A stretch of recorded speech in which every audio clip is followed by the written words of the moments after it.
빌립보 4장 14절.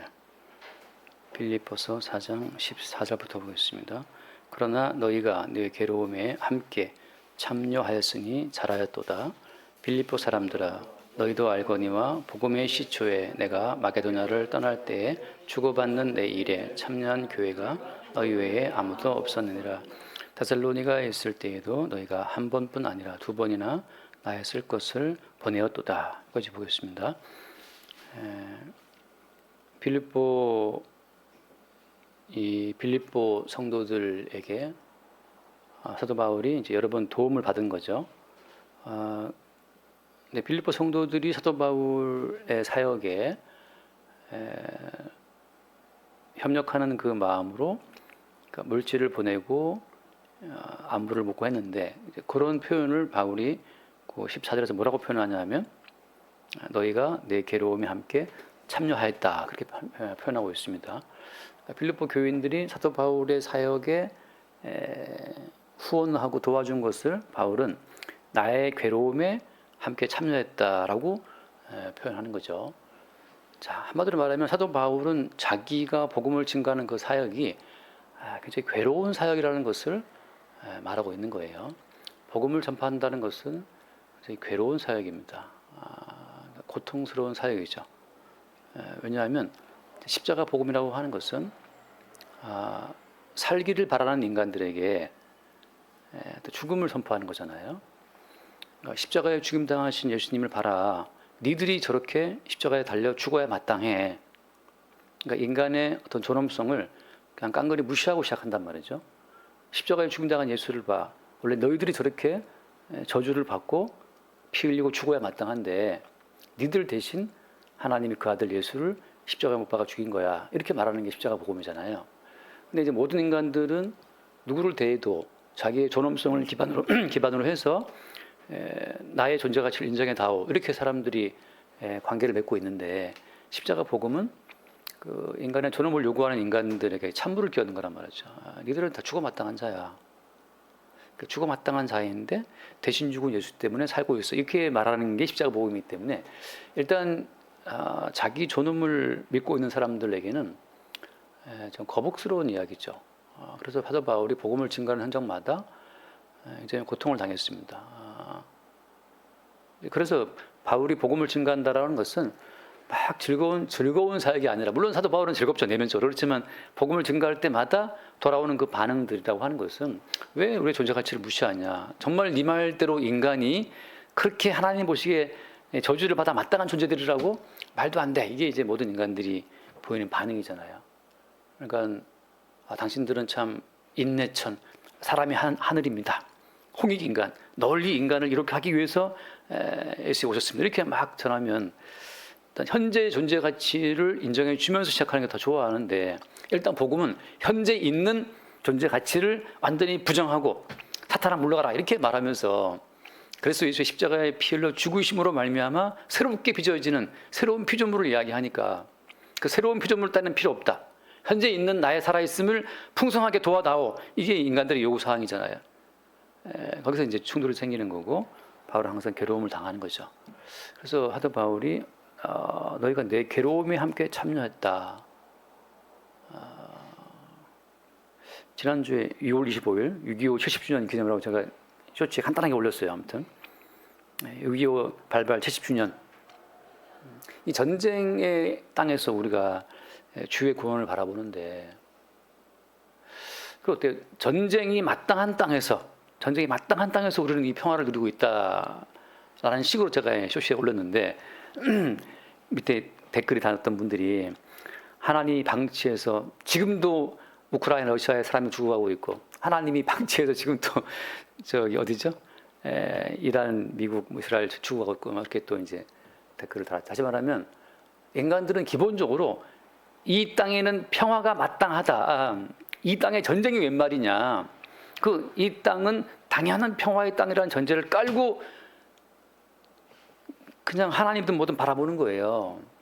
근데 복음은 뭐래? 복음은 이 땅은 전쟁이 마땅해. 전쟁과 기근과 재난이 마땅한 땅이다. 근데 웬일인지 지금 이 땅에 전쟁이 없어? 그건 왜 없을까? 오히려 그 평안의 때가 이상하다라는 것이 이제 성경에서 말하는 컨셉이란 말이죠. 전쟁과 갱과 재난과 아버지와 아들이 싸우고 며느리와 시어머니가 싸우고 평화가 아니고 내가 칼을 주러 왔다, 검을 주러 왔다라고 말씀하셨잖아요. 남편과 아내가 싸운단 말이죠. 그러니까 원래는 남편과 아내가 매일 싸워야 돼. 매일 이혼하고 매일 바람피고 말이죠. 그래야 마땅한데 웬일인지 아직 우리 부부가 붙어있네? 이거 뭔 일이지? 라고 하는 것이 그 틈바구니에 뭐가 있는 거예요? 십자가에서 피 흘리시는 예수님이 있는 거죠. 원래는 검이 마땅하다, 칼이 마땅하다. 칼이 마땅한 땅에 웬 평화냐, 웬 안정이냐. 그것은 십자가에 피 흘리신 예수님이 대신 했기 때문에 지금 너희들에게 평화가 주어진 거야. 이렇게 말하는 게 복음이란 말이에요. 근데 인생을 살면서 내 인생 왜 이러지? 내 인생은 마땅히 잘 나가야 되는데 나 이거 뭐야? 이렇게 생각하니까 인생이 괴로운 거잖아요. 근데 하나님 말씀 어떤 겁니까? 네 인생은 날 때부터 죄인이고 날 때부터 저주고 오죽하면 너 아들을 낳았어? 33일 동안 부정해. 너 딸을 낳았니? 60일 동안 부정하다. 왜 부정합니까? 그러니까 죄인 하나 땅에 태어났잖아. 죄인 하나 더 양산한 것을 말미암아 하나님이 정결케 되는 기간을 이렇게 잡아주신 거란 말이죠. 그러니까 그런 것들을 보면 하나님은 인간을 사랑하시는 분이 아니라 인간을 심판하시는 분이구나라는 것이, 그래서 많은 분들이 구약을 읽다가 구약을 집어던지고 치우는 거예요. 왜? 구약에 나오는 그 여호와라고 하는 구약에 나오는 그 여호와라는 그 신은 너무 냉정하게 10번의 재앙으로 애굽 사람들을 다 때려 죽이지 않나? 광야에서 지가 택한 백성들을 다 죽게 하지 않나?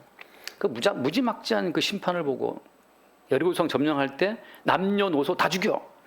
그렇게 말하는 그 여호와 신을 보고 정말 휴머니스트의 휴머니즘 가득한 그 인본주의적 학자들이 좀 기겁합니다. 기겁해요.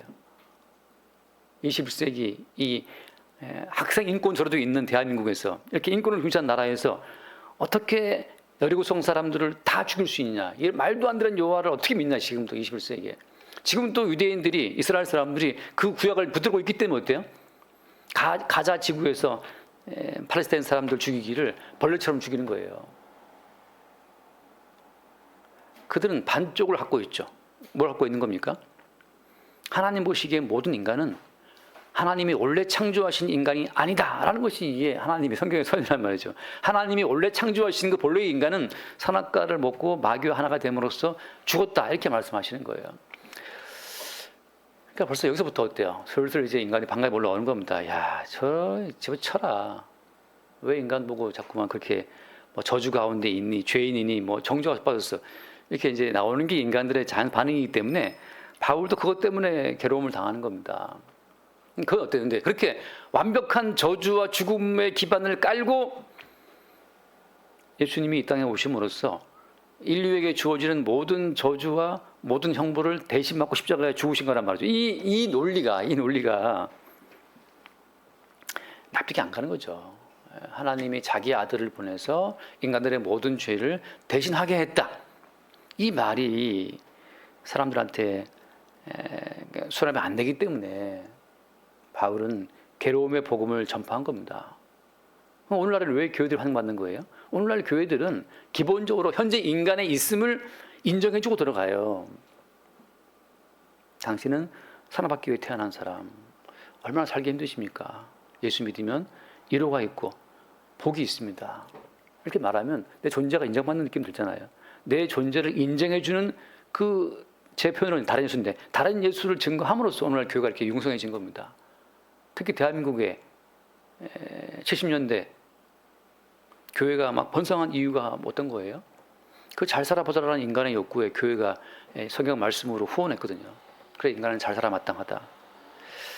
그러니까 성경에서 말하고 있는 예수는 하나님, 여호와 하나님의 철저한 저주와 심판을 깔고 등장하셔서 인간을 향한 하나님 모든 저주와 심판을 몽땅 대신 덮어쓰고 죽임당한 그 예수로 말미암아 오늘 우리가 존재한다고 하는 그 사실을 증거하는 복음이지만, 오늘날 이제 모든 교회들은 인간이 죄인이라는 말을 듣기 싫어하기 때문에 그 말을 하지 않고 당신은 하나님의 사랑을 받아 마땅하다는 것만 전하는 거죠.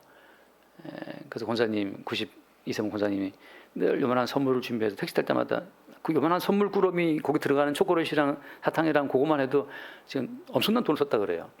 지금 심적을 하고 있으니까. 뭘 증거하십니까? 자기가 죄인이라는 말을 한 적이 있는데 그 택시 기사가 너무 화를 내더래요.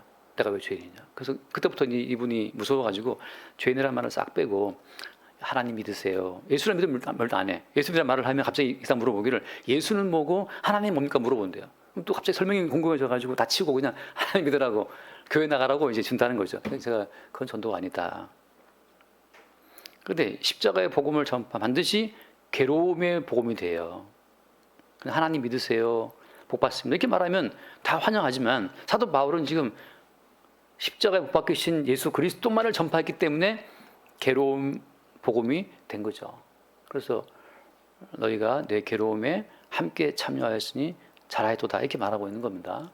다시 말해서 빌립보 교인들은 지금 사도 바울이 하고 있는 그 사역이 어떤 사역인지를 알고 있는 거예요. 야, 사도 바울 저 사람 어디 가도 환영받지 못하는 복음을 전하고 있다. 까딱까딱 저 맞아 죽겠어 지금. 왜냐하면 당신 죄인인데 당신 죄인이기 때문에 십자가에 예수님이 죽었다는 그 말을 하면 어떤 비록 죄인이라 하더라도 어떤 죄인이 좋아하겠어요.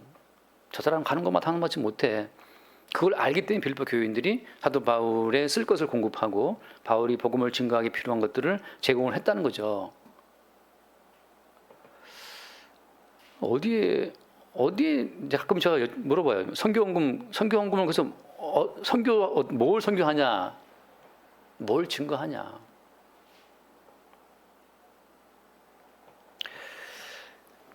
그래서 한번 그 다음 말씀 볼까요? 15절 말씀. 빌립보 사람들아 너희도 알거니와 복음의 시초에 내가 마게도냐를 떠날 때 주고받는 내 일에 참여한 교회가 너희 외에는 아무도 없었다. 교회들도 싫어해요. 교회들도 싫어하는 게 아니고 한두 번 듣는 얘기지. 갈 때마다 전쟁과 기근과 재난은 마땅한 것이고 원래 가난과 실패가 마땅한 것이고 원래 병들고 죽는 것이 마땅한 것이고 그런데 주님께서 오늘 우리에게 건강을 주셨다면 그것도 은혜라는 걸 증거하게 되면 끝없이 존재를 부정당하는 사람들은 기분 나쁘죠. 근데 한번 생각해 보세요. 이게 내 존재를 부정당하는 게 이상하게 즐거운 사람들도 있어요. 맞아. 내가 지금 존재하는 것은 나로 인해 사는 것이 아니지. 십자가에 대신 죽임당한 예수로 산다는 것이 새롭게 다가오는 분들도 있어요. 그분들이 빌립보 교회 사람들이에요. 빌립보 사람들아 말할 때, 야 정말 너희들밖에 없었다. 왜냐하면 다 존재를 부정당하는 사람들이 싫어하는 거예요. 마찬가지죠. 베드로가 예수님 붙잡고 주님 그리 마옵소서 하고 말릴 때, 그때 예수님이 베드로한테 하신 말씀이 뭐예요? 사탄아 물러가라. 누가 아프다면 얼마나 아프십니까? 하고 같이 이렇게 격려해주고 다듬어주면 얼마나 좋겠어요. 베드로도 예수님이 말씀하시죠. 예수님 제발 좀 죽는다는 말 좀 하지 마세요. 함께 잘 살아봅시다. 이렇게 말하는데 난데없이 예수님이 사탄아 물러가라 그러면 누가 좋아하겠습니까? 그렇게 예수님이 사탄아 물러가라 이렇게 말씀하시니까 따라오던 사람들도 기분 나빠 돌아가는 거란 말이죠. 요한복음 6장에 보면 나오잖아요. 요한복음 6장에서 오병이어로 5천 명이 먹었는데 그때 그 기적을 보고 막 무수한 사람들이 예수를 따라왔잖아요. 그 따라왔으면 좀 잘 조직해서 아니 오병이어로 5천 명 먹은 그 놀라운 기적을 보고 몰려온 군중들을 잘 조직하고 단체에 잘 집어넣어서 자기 세력을 키우면 좋을 거 아니에요? 근데 예수님은 그 조직을 만들고 세력을 키울 아예 생각이 없는 분이라 그 내 살을 먹고 내 피를 마시지 않으면 다 학과라고 말씀하시니까 내 살을 먹고 내 피를만 영생한다고 말씀하시니까 그날이 어때요? 어렵다 하고 다 돌아갔단 말이죠. 그날에 돌아간 사람들이 무수한데 또 거다가 또 하신 말씀이 아버지께서 내게 오게 주지 않으면 아무도 내게 올 수 없다. 이게 또 못을 박아버렸네. 그날 이후로 제 아들이 많은 사람들이 다시 예수 안 다녔어요. 그러니까 예수님은 이거 뭐 조직을 만들고 세력을 키울 아예 생각이 없는 양반이라 이 사람이. 근데 똑같아요. 지금 바울도 뭐 교회를 키우고 뭐 조직을 만들고 세력을 만들어 가지고 기독교라는 조직을 만들어서 각 뭐 지역에 지부를 세우고 이렇게 뭐 뻗어나갈 이 생각이 없는 사람이라 그냥 오직 바울이 증거한 것은 뭐였습니까? 내가 예수 그리스도와 못 박혀 죽으신 것만 내가 알기로 작정했다. 이러고 십자가에 못 박혀 예수님만 증거하니까 뭐 누가 좋아하겠어요. 그러니까 참여한 교회가 너희밖에 없다. 아무도 없었다. 이게 다 싫어하는 거죠. 아, 제발 좀 그딴 소리 좀 하지 말아라죠. 이제 예수 믿었으니 이제 예수 믿었으니 이제부터는 고생 끝 행복 시작이야. 그런 말 좀 해다오. 그게 인간들의 바람이잖아요. 근데 그 허구한 날 그러는 말을 하고 있으니 그 누가 뭐 도와주고 싶겠어요. 아유 좀 그만 좀 집어치워라 좀. 다른 교회는 가니까 뭐 정말 듣기 좋은 말 많이 하더라. 듣고만 힘나더라. 듣고 나면 힘나야 되는데 근데 십자가의 복음을 듣고 힘나는 분도 있어요. 뭐 그렇지 않습니까? 그래서 이제 이게 이 바울이 증거한 이 복음 자체의 뿌리가 주님이기 때문에 같은 패턴인 거예요. 잠깐 한번 읽어볼게요. 지난번에 봤던 말씀이지만 마태복음 8장 19절 말씀, 마태복음 8장 19절 한 서기관이 나와 예수께 아뢰되 선생님이여 어디로 가시든지 저는 따르리이다. 같이 봐 20절. 예수께서 이르시되 여우도 굴이 있고 공중의 새도 거처가 있으되 인자는 머리둘 곳이 없다 하시더라. 그러니까 이 사람은 예수를 따라가면 뭔가 있을 것으로 희망을 품고 예수를 따라오는데 그 희망을 품고 예수를 따라오는 그를 향해서 주님 하신 말씀이 여우도 굴이 있고 새도 뭐 있지만 야 나는 머리둘 곳도 없다. 나 따라오면 고생 시작이야.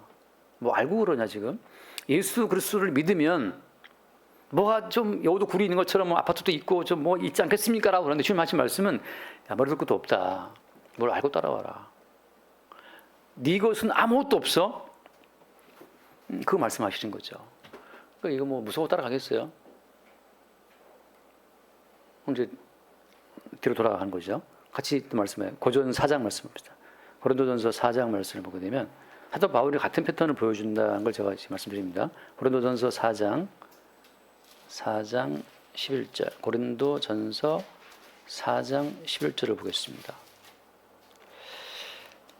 바로 이 시각까지 우리가 줄이고 목마르며 헐벗고 메맞으며 정처가 없고 12절 또 수고하여 친히 손으로 일을 하며 모욕을 당한 적 축복하고 박해를 받은 적 참고 비방을 당한 적 권면하니 우리가 지금까지 세상의 더러운 것과 만물의 찌꺼기같이 되었다. 그러니까 아니 복음을 증거하는 사도가 하늘의 복을 받았다는 사도가 복음을 증거하면 막 사람들이 막 웰컴 뭐 플랜카드 두고 막 이렇게 할 줄 알았는데 이게 뭐 줄이고 목마르고 헐벗고 게다가 또 매를 맞고 있네. 이거 뭐 매를 처먹고 있으니 이거 따라가고 싶겠어요. 그리고 박해를 받고 그래서 한마디로 말하면 세상에 더러운 것, 세상의 쓰레기죠. 세상의 쓰레기, 만물의 찌꺼기. 사람들이 봤을 때 복음을 전하는 사도를 세상의 쓰레기, 만물의 찌꺼기처럼 보니까 이게 얼마나 우울해요. 그죠? 듣는 것마다 우울하잖아요. 그죠? 야, 이거 따라갈 수 있겠냐 말이죠. 그런데 희한하게 빌립보 교인들은 사도 바울의 사역이 그런 줄 알아. 저 사람 가는 곳마다 분명히 화장받지 못해. 분명히 줄이고 목마르고 헐벗고 그럴 것이야. 여우도 굴이 있는데 저 사람 여간도 없어. 이렇게 하는 것을 안 빌립보 교인들이 사도 바울을 도왔던 거죠. 이것은 뭘 의미하는 겁니까? 십자가의 복음에 함께 참여가 된 사람들만이 교류할 수 있는, 소통할 수 있는 어떤 공통 부모가 있었던 거죠. 그러니까 우리가 개인적인 어떤 삶의 그 어떤 야망을 바라고 주를 따라오게 되면 복음 앞에 다 돌아갈 수밖에 없어요. 근데 왜 이렇게 사람들이 복음을 두려워하냐면 이것 때문이에요. 히브리서 말씀. 히브리서 2장 말씀 봅시다. 이것 때문에 사람들이 십자가 복음을 싫어하는 거예요. 히브리서 2장 14절. 2장 14절. 자녀들은 혈과 육에 속하였으며 그도 또한 같은 모양으로 혈과 육을 함께 지니심은 죽음을 통하여 죽음의 세력을 잡은 자 곧 마귀. 죽음의 세력을 잡은 자 마귀를 멸하시며 다음에 같이 봐요. 15절. 또 죽기를 무서워함으로 한평생 모여 종노릇하는 모든 자들을 놓아주려 하시느니라. 이게 지금 마귀가 죽음의 세력을 잡고 있어요. 그럼 너 죽는다? 너 그럼 망한다? 너 그럼 완전히 너 파산하는 거야? 이게 끝없이 이 죽음의 공포를 가지고 인간을 통제하는 게 마귀라고 하는 거죠. 근데 여러분 이게 어때요? 거짓말이에요. 살고 죽는 것은 마귀의 통제에 있지 않고 주님께 있습니다. 이 마귀의 거짓말이 너무 강하기 때문에 사람들이 이렇게 하면 죽겠다 싶은 건데 여러분 죽고자 해도 안 죽어요. 이 마귀의 거짓말의 이 세력이 너무 강하기 때문에 사람들이 죽기를 무서워한단 말이죠. 근데 우리를 살게 하시고 죽게 하시는 분은 주님이지 마귀가 아니에요. 망하려고 해도 함부로 망할 수도 없습니다. 근데 십자가의 복음을 뭘 말하는 겁니까? 너는 이미 죽었어. 너는 이미 죽었으니까 너로서 너의 인생을 관리하고자 하는 그 두려움, 그걸 너란 말이죠. 너는 이미 십자가에 주와 함께 죽었으므로 네 인생을 통제하는 주체가 주님이 되었다. 네가 네 인생을 관리하고 통제해 사는 것이 아니야. 네가 네 인생을 관리 통제해서 부자가 되는 것도 아니란 말이죠. 반대로 어때요? 네가 네 인생 관리에 실패해서 망하는 것도 아니다. 우리 인생에 대한 모든 주도권을 주님이 놓으란 말이죠. 왜? 지금 마귀가 거짓말로 네 인생의 주체는 너이기 때문에 네가 네 인생 관리해야 해라고 우리를 위협하는 거예요. 그렇게 하다가 너 망한다? 끝없이 그렇게 우리를 위협하는 거거든요. 근데 그렇게 해도 안 망해요. 반대로 어때요? 그렇게 하면 잘 될 거야. 잘 되지 않아요. 잘 되고 안 되고 자체가 다 이게 죽게 있다고 하는 거죠, 주님께. 그 주님께서는 그 죽기를 무서워함으로 한평생 배워 종처럼 벌벌 떨고 살아가는 거죠. 이렇게 망하지 않을까, 죽지 않을까. 주님께서는 돈을 엄청 많이 벌고도 요양원에서 쓸쓸하게 죽어간 사람들을 무수히 주님이 보게 하잖아요. 저 드릴 말씀이 있지 않습니까? 제가 여러 번 예를 들었지만 아무튼 한국 대한농기계인가 아무튼 농기계 만드는 엄청난 그 회사 초창기에 엄청난 떼돈을 벌었죠. 그 회사 이름을 잊어버렸나. 아무튼 그 우리나라의 모든 농기계를 다 만들어 해줬던 그 큰 회사 회장이 대농. 그 회장이 마지막에 청량리 쪽방촌에 죽었잖아요. 제 친구 목사님이 노숙인 사역을 하면서 쪽방촌 사역을 하면서 그 영감이 죽었어. 전화했죠. 아들이 뭐 굉장히 부자가 됐지. 그들 다 물려받았으니까. 아버지 모시고 가라고. 그 사람 내 아버지 아니에요. 돈이 있을 때 너무 바람을 많이 피고 자기 친엄마를 아프게 했다는 것 때문에 아주 그냥 자기 아버지랑 일을 가는 아들이는 거죠. 결국은 서울시 뭐 해가지고 목사님이 장례 치러줬어요. 근데 이 부모가 너무 나가도 자식들이 아예 원수처럼 봅니다. 그 돈이 영구히 그 생명을 보장할 거라고 착각하는 거죠, 사람들은. 그게 마귀 거짓말이라니까요. 그래서 지금 이 십자가의 복음은 진실을 보게 하는 거예요. 인생의 주도권이, 인생의 주체가 네가 아니야. 그건 마귀 거짓말이라. 예수님께서 십자가의 피로 죽고 너의 주가 되심으로써 주님이 네 인생을 통제한다는 그 진실을 계속 말씀해 주고 있는 거죠. 그렇지 않으면 인간들이 계속 허구에 휘둘리는 거예요. 예컨대 그런 사건이 한번 말씀 볼게요. 갈라디아 말씀을 보게 되면, 갈라디아 4장 말씀을 보면, 제가 옛날에 이걸 보고 참 이럴 수가 있나 싶었던 갈라디아 4장 13절, 내가 처음에 육체의 약함으로 말미암아 너희에게 복음을 전한 것을 너희가 아는 바라. 같이 봐. 14절, 너희를 시험하는 것이 내 육체의 예수되 이것을 너희가 업신여기지도 아니하며 버리지도 아니하고 오직 나를 하나님의 천사와 같이 또는 그리스도 예수와 같이 영접하였도다. 갈라디아 교회에 처음 복음을 증거할 때 갈라디아 사람들이 바울을 너무너무 존경하고 너무너무 좋아해서, 심지어 뭔가 저 사람 바울의 육체가 시원치 않았으니까 뭔가 육체의 병이 있어가지고 바울을 그렇게 했음에도 불구하고 막 천사처럼 하던 바울을, 예수님처럼 바울을 영접했던 거예요. 너무너무 사이가 좋았어요. 그 다음 봐요. 15절 말씀, 너희의 복이 지금 어디 있느냐. 내가 너희에게 전하오니 너희가 할 수만 있었더라면 너희의 눈이라도 빼어 나에게 주었으리라. 이렇게 눈이라도 빼서 막 바울을 너무 사랑해서 막 주고 싶어 할 만큼 너무너무 이 복음에 그들이 찰떡 화합이 돼서 너무너무 좋은 관계였단 말이죠. 그런데 그 다음 말 16절 말씀 반전이에요 진짜. 그런즉 내가 너희에게 참된 말을 함으로 원수가 되었느냐. 갑자기 원수가 된 거예요. 이렇게 바울을 좋아했던 갈라디아 사람들이 획 돌아섰어요. 그리고 원수가 됐어요. 뭐 때문이에요? 17절, 그들이 너희에게 대하여 열심 내는 것은 좋은 뜻이 아니요 오직 너희를 이간시켜 너희로 그들에게 대하여 열심을 내게 하려 함이라. 갈라디아 교회에 율법주의자들이 들어와서, 야, 바울이 말한 복음, 예수님이 십자가의 피로 죽음으로 너희의 죄를 다 용서하고 영생과 구원을 다 준비해 주시고 너희들의 행함은 아무 의미가 없다고? 그 거짓말이야. 니들이 말씀 지키고 구제하고 봉사하고 너희들의 행위로 착한 거 하지 않으면 마지막에 천국하면 너희들 상급도 없어. 너희들은 망하는 거야. 바울이 지금 너희를 속이고 있다 라고 갈라디아 교회에 들어온 율법 선생들이 바울의 모든 복음을 다 바꿔버렸어요. 너의 행위로 너의 존재 가치를 하나님 앞에 입증해야 되는 거야. 말씀 지키고 기도하고 할례 받고 특별 기도하고 구제하고. 그런 율법이 들어옴으로써 갑자기 졸지에 사도 바울은 갈라디아 사람들을 속이는 사기꾼이 되어버렸어요.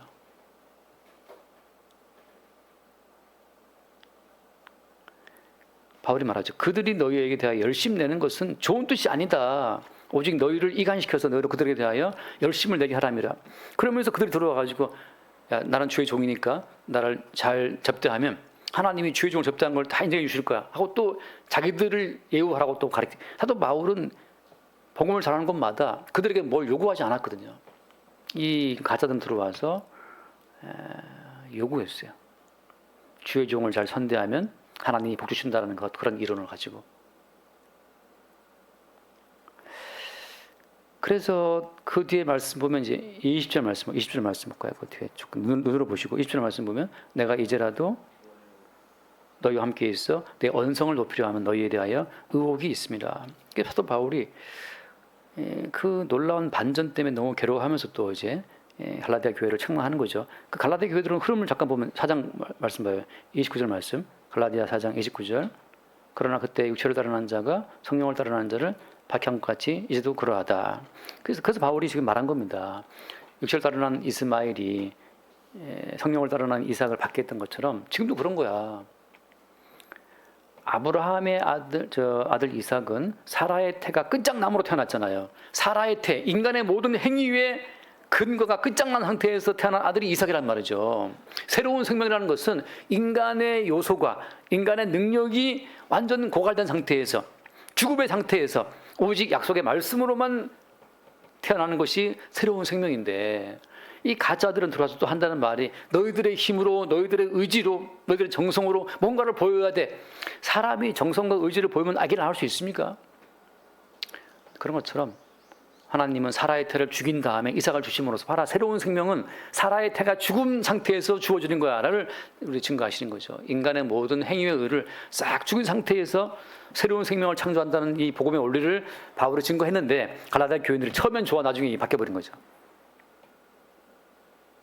그래서 5장에 들어오면 예컨대 5장 3절 말씀 보게 되면 갈라디아 5장 3절 내가 할례를 받는 각 사람에게 다시 전하노니 그는 율법 전체를 행할 의무를 가진. 같이 봐요. 4절 말씀. 율법 안에서 의롭다함을 얻으려 하는 너희는 그리스도에게서 끊어지고 은혜에서 떨어진 자라다. 지금 바울이 정말 피를 토하는 심정으로 말하고 있는 거예요. 그렇게 바울을 좋아하다가 획 바뀌어진 이 반전 속에는 율법을 지켜야 의롭다함을 얻고 하나님 약속하신 모든 복을 받는다라고 하는 그 복 받고자 하는 그 마음이 복음에 등지고 율법 돌아가는 사태가 벌어진 거죠. 사람들이 왜 복음을 싫어한다고요? 죽기를 무서워하기 때문에, 망하는 게 싫기 때문에. 근데 사실은 그 망하고 죽고 하는 것을 결정을 누가 한다고요? 마귀는 말하기를 네가 결정하는 거야. 네가 망하고 네가 성공하는 거, 네가 부자가 되고 네가 하나님께 되는 거 너가 달렸어 너한테. 하고 인간에게 모든 무거운 짐을 주는 게 사탄의 거짓말이라면, 근데 주님께서는 너희들은 이미 죽은 자야. 이미 죽은 자다. 이미 망한 자다. 예수님이 대신 죽으심으로 너희들에게 생명의 복을 주신다라는 사실을 증거하는 거고. 다시 율법을 가지고 들어온 이 가짜들이 하는 말이 율법 안에서 의를 얻어야 한다라고 새로운 이론을 전개하는 거죠. 그렇지만 어때요? 그런 자들은 그리스도에게서 끊어지고 은혜에 떨어진 자로다. 5절 말씀, 우리가 성령으로 믿음을 따라 의의 소망을 기다린다. 그리스도 예수 안에서는 할례나 무할례가 효력이 없으되 사랑으로서 역사하는 믿음뿐이다. 할례, 무할례, 11조, 안 11조, 주일 지키는 거, 안 지키는 거, 굳이 하는 거, 안 하는 거, 그런 것이 효력이 없어요. 그건 문제가 아니라는 거죠. 사랑으로 역사하는 믿음밖에 없다. 사랑으로 역사하는 믿음이 있으면 그 사랑으로 역사하는 그 믿음으로 말하면 어떤 행함이 나타난다는 거죠. 그거면 충분한 거예요. 그거면 충분하다. 빌립보 사람들이 왜 사도 바울의 쓸 것을 공급하고 있는 겁니까? 할례 무할례 효력 뭐 도와주면 복이 있다 그런 게 아니라 그냥 빌립보 사람들 속에 들어와 있는 사랑으로 역사하는 그 믿음이 십자가 복음 사역에 함께하고자 하는 마음을 심어준 거죠.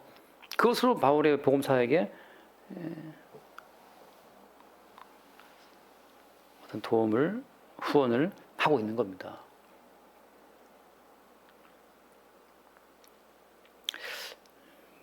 최근에 한 2달 전부터인 거야지.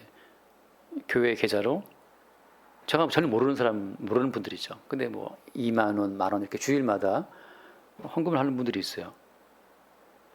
근데 제 마음이 좀 기쁜 것은 그런 거죠.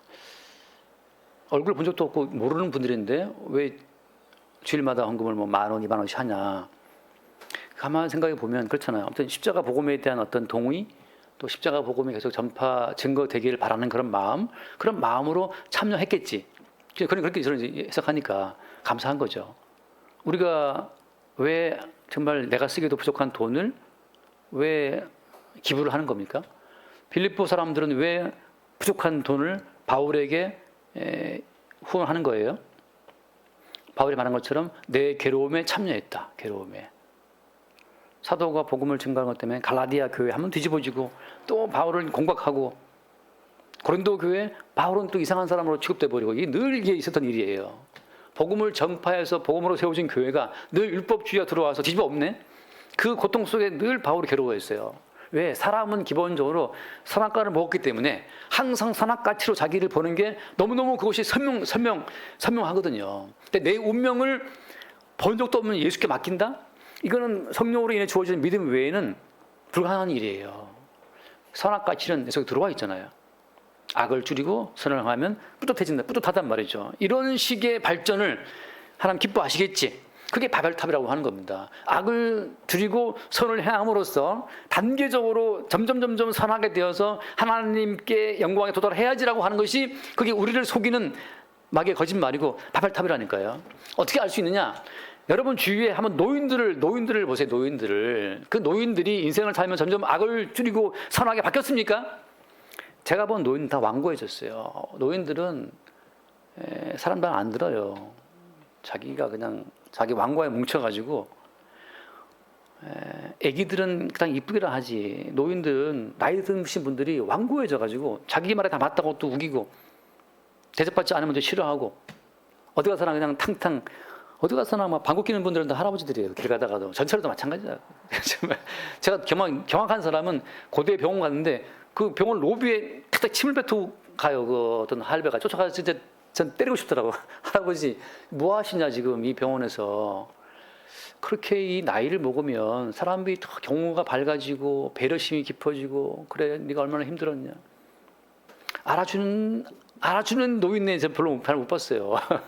다 고집만 세가지고 병원 가도 그대로만 치고. 인간은 나아지지 않습니다. 마귀의 거짓말이에요. 더 불쌍히 보는 이유는 아무튼 나이 먹을수록 완고해지고 점점 가치관은 좁아지니까 시야가 좁아지니까 단 불쌍하게 볼 뿐이죠. 마지막 예우를 해드리는 것이고 어때요? 그걸 보고 또 우리는 어때요? 우리의 미래를 보는 거잖아요.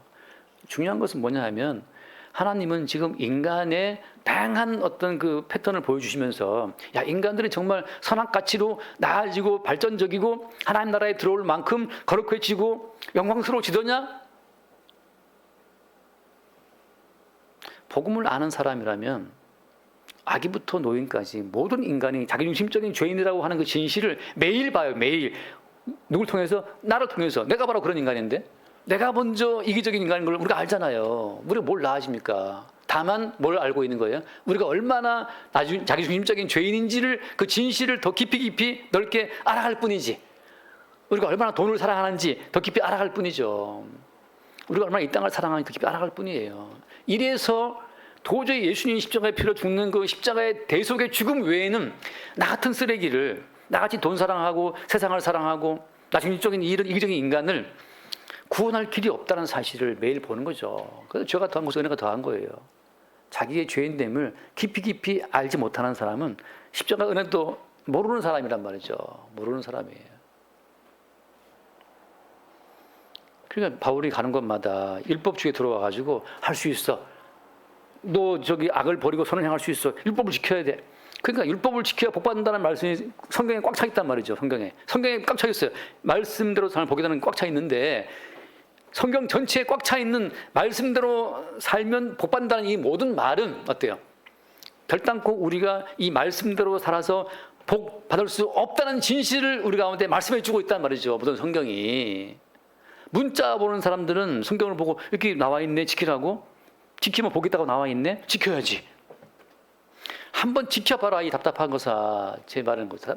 한번 지켜봐라. 제대로 이 정말 각 잡고 이 말씀대로 살려고 딱 달려들게 되면 이 말씀대로 살 수 없다는 진실을 곧 보게 됩니다. 근데 유대인들이 각 잡고 한번 해보자라고 율법대로 살려고 애를 써보니까 안 돼요. 어때요? 안 되니까 어떡합니까? 안 되니까 하나님의 모든 말씀을 사람의 계명으로 바꿔 말하면 무슨 말이에요? 사람이 실천 가능한 수준으로 모든 말씀을 편집, 재해석해서 가르치는 거예요. 오늘날처럼 주일날 지키면 복 받습니다. 성경에 그거 어디 있어요? 없어요. 그냥 인간의 계명으로 사람의 계명으로 재해석해서 교회가 전파하는 거죠. 주일 지키면 복 받습니다. 그러니까 주일날 지키면 무슨 의미예요? 주일 지키는 의미가? 11시에면 나오면 지킨 겁니까? 2시부터 나와야 돼요? 저는 고등학교 다닐 때만 해도 토요일 12시 되면 펜 났어요. 계속 교회 갈까 성경 읽다가 또 월요일 0시 그러니까 주일 밤 11시 12시 넘어가면 그때 또 책 봤어요. 24시간 온전히 공부 안 해. 나의 일이니까. 온전히 그때는 시편 읽고 욥기 읽고 뭐 교회 가서 봉사하고 상가대 연습하고 그냥 온전히 주일날 그게 주일 지키는 건 줄 알았어요. 그렇으니까. 그렇게 해서 나의 완전함을 추구했으나 뭘 아느냐. 완전함을 추구할수록 끝없이 빈자리가 생겨. 끝없이. 또 다른 어떤 공백이 생긴단 말이죠. 율법을 지켜서 의롭게 되려고 한 자들은 그리스도에게서 끊어지고 의대에서 떨어진 자. 그래서 주님께서 하신 말씀은 계속 우리를 근본적으로 한번 말씀 봐요. 골로새 3장 말씀. 골로새 3장 3절. 골로새 3장 3절을 같이 한번 봅시다. 이는 너희가 죽었고 너희 생명이 그리스도와 함께 하나님 안에 감추어졌습니다. 너희가 죽었다. 그러니까 지금 복음은 뭘 말하는? 너희들은 이미 다 죽은 자야. 제가 주보에 썼지만 인간은 죽었다는 것은 무슨 의미냐면 하나님 보시기에 너희가 죽었다는 그 말은 정말 죽었기 때문에 내가 죽었는지를 몰라. 내가 죽었는지를 모르는 게 죽은 거예요. 다 살아있다고 착각하는 거죠. 근데 복음으로 말미암아 예수의 생명을 얻고 보니까 죽은 자였네. 내가 뭘 한다 하더라도 하나님의 영광에 도달할 수 없는 그냥 의미 없는 행동만 하고 있는 거예요. 의미 행동만. 내가 가난한 사람을 도왔다. 그게 정말 도운 겁니까? 우리가 그 모든 일에 인과관계를 다 따져서 알 수 있을까요? 내가 도와준 그 돈 1,000원이 그 10,000원이 어떻게 쓰이는지 다 우리가 알 수 있겠습니까? 저도 무수히 도왔어요. 내가 도와준 그 5,000원짜리 한 장이 즉각 노숙인 손에 들려가서 소주병 집으로 달려가 소주병을 사고 담배를 사는 것을 그걸 보면서 이게 지금 뭐 하고 있는 거지?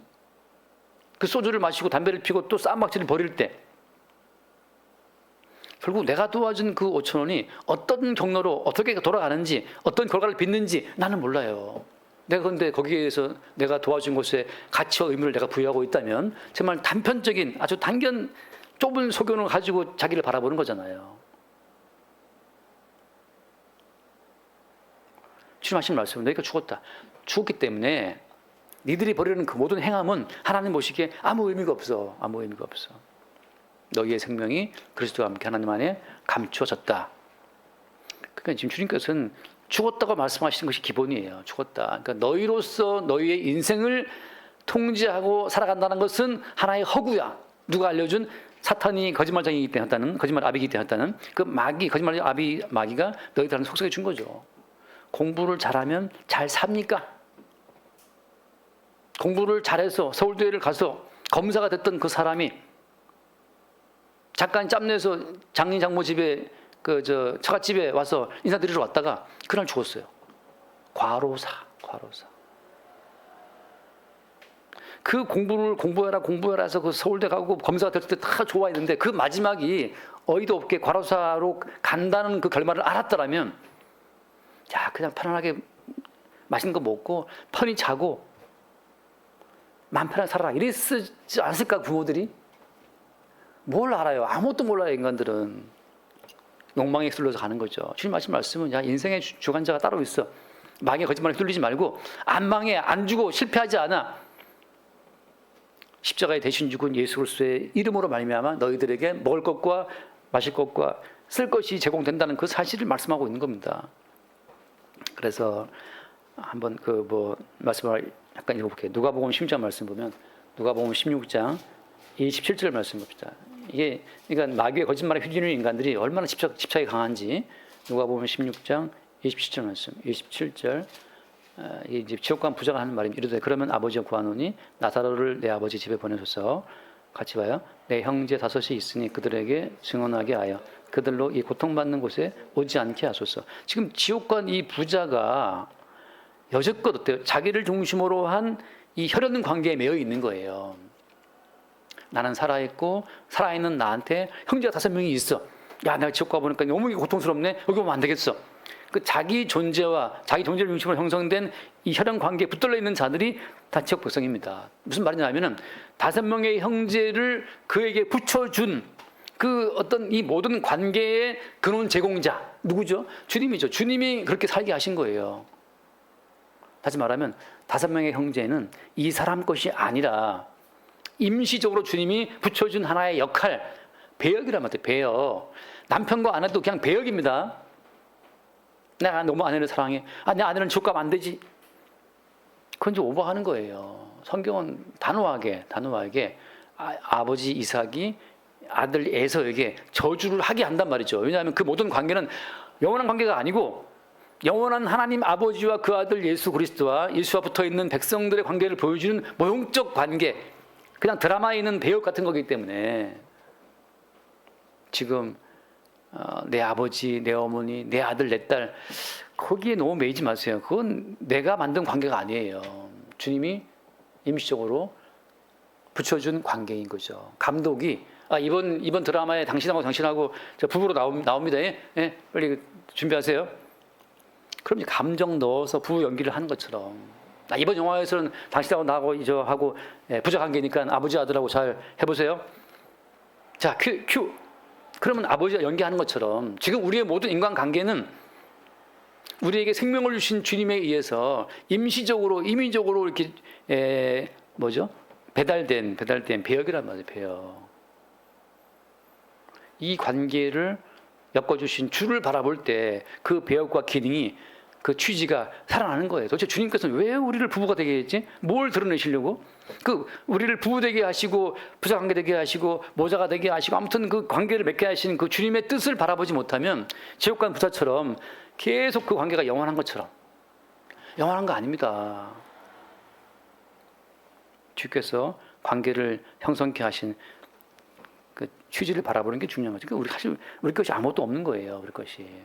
지금 빌립보 사람들은 바울에게 적지만 요긴하게 쓸 것들을 주는 이유는 뭐 때문이냐? 그 바울과 자기들 사이에 연결된 그리스도 예수의 살과 피라는 새로운 인맥 관계죠. 다시 말하면 그동안은 혈연 관계 내 핏줄이었지만 지금 빌립보 교인들과 사도 바울은 그리스도 예수의 핏줄로 이어져 있음을 알고 있는 거예요. 예수 그리스도의 살과 피라고 하는 새로운 혈육으로 이어져 있기 때문에 사도가 지금 로마 가면 갇혀 있는데 로마 갇혀 있는 바울을 찾고 찾아가지고 물질을 보내고 에바브로두드를 보내고 안부를 묻고 하는 거죠. 그러니까 지금 그리스도 예수의 살과 피 연합된 새로운 관계성으로 세워지는 자들이 그게 어떤 몸된 교회라고 하는 겁니다. 아마 읽고 마십시다. 갈라디아서 에베소서 말씀, 에베소서 2장을 보겠습니다. 에베소서 2장을 보면 에베소서 2장 20절 말씀, 20절. 2장 20절 너희는 사도들과 선지자들의 터 위에 세우심을 입은 자라 그리스도 예수께서 친히 모퉁이 돌이 되셨느니라. 자, 사도들과 선지자들 예수님이 모퉁이돌로 딱 자리를 잡으면 예수님을 기준으로 해서 모퉁이돌은 건물을 세울 때 기준점이 되는 돌입니다. 모퉁이돌로 딱 한번 박아두면 그 모퉁이돌을 기준으로 해서 가로, 세로 위치가 잡히고 건물이 올라가는 거예요. 예수님이 기준을 딱 잡아 놓으니까 십자가에 죽임당하신 예수님이 기준점이 되어서 사도와 선지자들은 그걸 증거하는 거죠. 십자가에 죽임당하신 예수 그리스도가 우리에게 새로운 생명, 새로운 나라, 그 나라의 기준점이라는 사실을 증거하면서 그 위에 세워져 가는데, 그다음 21절 말씀, 21절 그의 안에서 건물마다 서로 연결하여 주 안에서 성전이 되어가고 너희도 성령 안에서 하나님이 거하실 초소가 되기 위하여 그리스도 예수 안에서 함께 지어져 간다. 이게 지금 빌립보 사람들과 바울은 지금 로마에 있고 빌립보에 있고 지금 발칸반도에 있고 바로는 로마에 있지만 공간적 사이를 이렇게 띄어져 있지만 어때요? 성령 안에서 그리스도 예수 안에서 함께 지어져 간다는 거죠. 하나님 초소가 되기 위해서. 이게 우주적인 교회란 말이에요. 우주적인 교회. 건물의 지역에 매는 교회가 아니고 그냥 성령 안에서 세워지는 한 거대한 우주적인 교회 자체를 주님이 말씀하고 있는 겁니다. 무엇에 이어져 있는 예수님의 살과 피라고 하는 그 핏줄로 이어져 있는 성령이 끝없이 예수의 살과 예수의 피를 제공함으로 말미암아서 지금 내가 존재하는 것은 내 혈육의 힘이 아니라 예수님의 살과 피의 힘으로 내가 존재한다는 사실을 고백하는 그 거룩한 무리들의 모임 가운데 주님의 몸된 교회가 우주적으로 세워져 간다는 사실을 말하고 있는 거죠. 우리가 눈에 보이는 몇 사람의 교회구나, 그건 아닙니다. 주님께서는 성령 안에서 지금 예수님 그리스도를 모퉁이돌로 하는, 머릿돌로 하는 한 거대한 우주적인 몸을 세워가시는 중에 거기에서 이 땅의 모든 개인적 가치로부터 빼냄을 입은 자, 우리 아버지, 우리 어머니, 내 딸, 내 아들, 그런 개인적 가치에서 빼냄을 입은 자들로 말미암아 예수님의 살과 피로 이루어진 새로운 몸의 몸체를 주님이 구성하게 하시는 거죠. 거기에서 베드로와 요한과 또 빌립보 성도들과 사도 바울과 모두가 다 성령 안에서 하나의 몸으로 세워져 가는 겁니다. 그렇게 우리 한 몸 안에서 새로운 지체들로, 새로운 가족으로, 새로운 몸된 교회로 세우시는 주를 볼 수 있기를 바랍니다. 기도하겠습니다. 존귀하신 주님 감사합니다. 괴로운 복음, 사람들이 환영하지 않는 복음을 증거하는 일에 빌립보 사람들이 그 복음의 실상을 알고 후원하며 함께 참여하는 모습을 바울이 증거하고 있습니다. 이렇게 복음으로 말미암아 연합함으로써 그리스도 예수를 머리로 하고 모퉁이돌로 하는 참된 주의 몸된 교회의 온전한 일원으로 세워져 갈 수 있도록 긍휼을 더하여 주옵소서. 우리 주 예수를 기도드립니다. 아멘.